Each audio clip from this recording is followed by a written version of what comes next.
This time live from Formnext.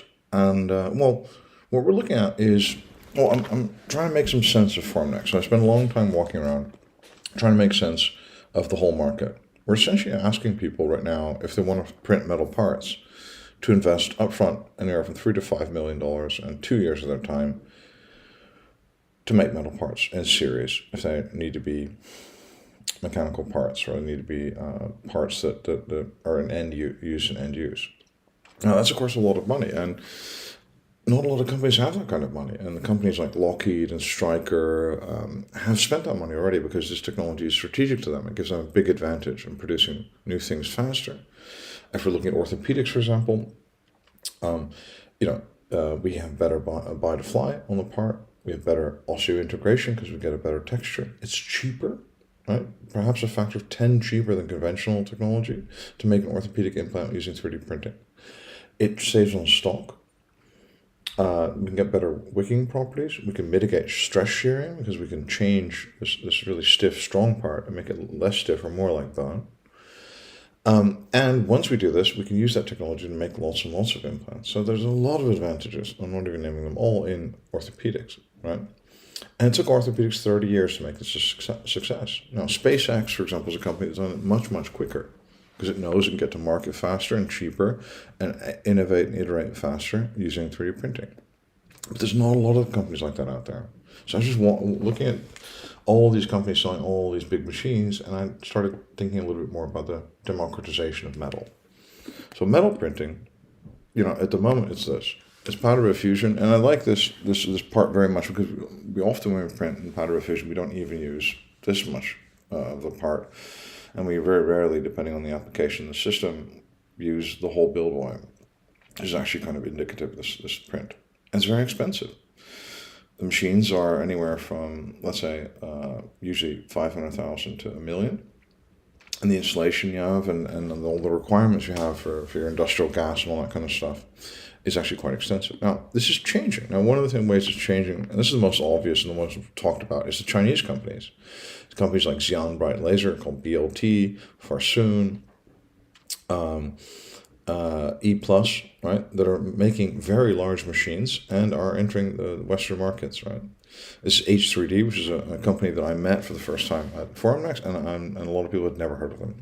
Never, ever. And they claim to sell hundreds of machines in China. So there's these companies that are entering our market that then these guys are going to make it cheaper, right?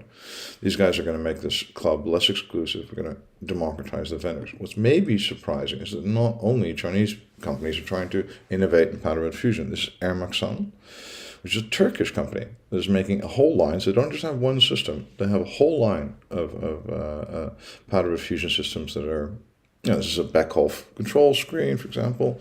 Super nice. All the components are really high quality. But of course, being from Turkey and the fact that they're new to the market, they price lower. They're more aggressive on the pricing. There's other innovations as well. This is one of my favorite printers. It's not new in any way, shape, or form. It's the Kurtz Airsoft powder bed fusion system. This is around $190,000 US for this thing. And also the motion control and all the other components are really high end. If you just look really closely, by the way, you see that they have a hose in there for cleaning parts, and actually the nozzle on that hose is 3D printed in metal. Kind of expensive solution, but probably I hope they use it to test the accuracy of the printer, for example. But this is a German company. They've been around for 200 years, making all sorts of machine tools that fit and finish on this thing is wonderful. It's really nice. They have their own slicing software, and they're putting this really affordable solution on the market. And this, and also it has a nitrogen accumulator in the system. You basically need clean air and a plug for this. So this really expands the places that we can install this kind of thing vastly. There's another look at the interior, another Beckhoff shot out there. The E-chain, probably IGUS, I think. That kind of stuff. It's just a really quality offering for that kind of price. There's other options as well. This is Minifactory. It's my favorite high temperature 3D printer. It prints peak Ultem materials, like as Roboze is famously claimed for metal replacement. Right? So Roboze, Aeon 3D, a lot of these other companies are making company printers that can print high temperature materials with PEG PAEK family. And these guys can print materials that in some cases can replace steel. And the insulation here, what you need, is much less expensive. Also, these parts, you have to precondition them. You have to dry the filament, bring the filament up to temperature in the right way, and afterwards, you probably have to anneal them. But that's it. They come straight out of the machine. You can anneal them in the machine often, and that's it. You got your part. Like on powder bed fusion, you got to de-stress it. You got to shot peen it. Do all sorts of stuff. EDM it maybe, probably CNC it maybe. So this is actually perversely perhaps these peak materials and other materials are much more expensive than titanium powder. Right? These plastics, these polymers are much more expensive. But it's also because they can make things lighter, and it's also because, it just pops out of the machine, and ta-da, you're done. You start making your part. You don't have it a week later, right? Or you don't have to wait for 8 hours for the EBM machine to cool down. This is another alternative. I've talked about these guys before. This is NematX.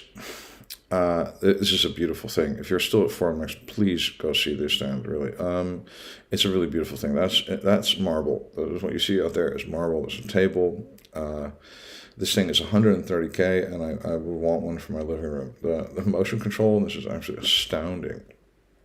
Again, by the way, powered by Beckhoff. The controlling, I think. Oh, I'm not sure, actually, maybe. But the motion, the linear stage is by some company I'd never even heard of.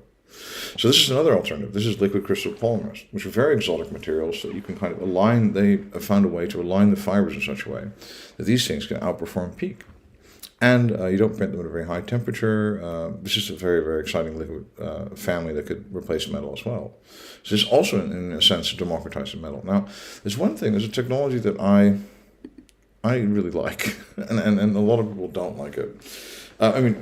Another thing that's democratizing metal is binder jet, obviously. But we all know that HP and GE and now Mark IVs are coming out with solutions to make that happen. I think there's been enough talk on binder jet. I think you know enough for now.